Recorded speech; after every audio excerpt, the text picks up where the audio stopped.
અમદાવાદના જોધપુરની એક સોસાયટીમાં યુવતી સાથે થયેલ દુષ્કર્મ મામલે પોલીસ સતર્ક થઈ. પોલીસે ગણતરીના કલાકોમાં આરોપીને ઝડપી પણ પાડ્યો.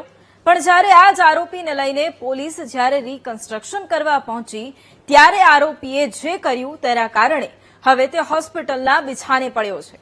આખરે એવું તો શું થયું કે આરોપી રોકડ કરતો અને માફી માંગતો જોવા મળ્યો? આવો જોઈએ.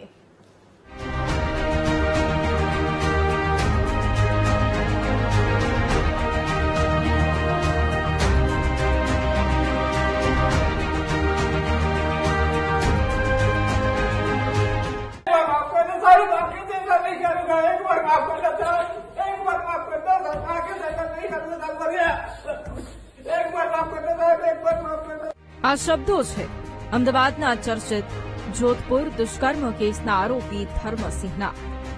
થયું એવું કે પોલીસની પંચનામાની કાર્યવાહી દરમિયાન તેણે અચાનક પોલીસ પર હુમલો કરીને ભાગવાના પ્રયાસ કર્યા.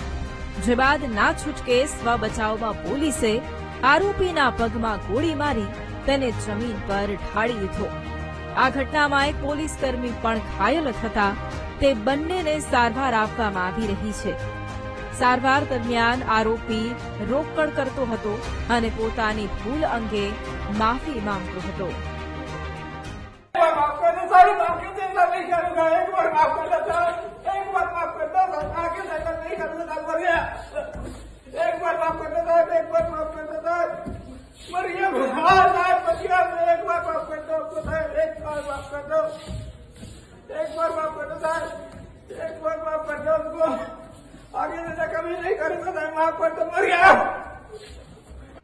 ઘટનાની ગંભીરતાને ધ્યાને રાખી ઉચ્ચ પોલીસ અધિકારીઓ તરત એક્શનમાં આવ્યા હતા.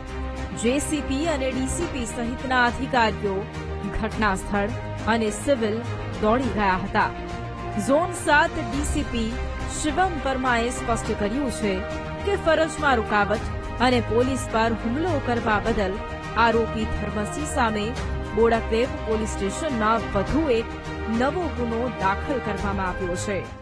પોલીસથી ભાગવા માટે એને પીઆઈ પરમારની જો પિસ્ટલ છે, સર્વિસ પિસ્ટલ છે, એ ઝૂંટવીને પ્રયત્ન કર્યા. એમાં ઝપાઝપી થઈ અને એ ઝપાઝપીમાં એક પોલીસ કોન્સ્ટેબલને વાગ્યા છે અને એના પછી પોલીસે ઓવરકમ કરવા માટે એને પ્રયત્ન કર્યા અને એમાં બીજી પણ રાઉન્ડ ફાયર થયા. એ રાઉન્ડ એને પગમાં વાગ્યા છે.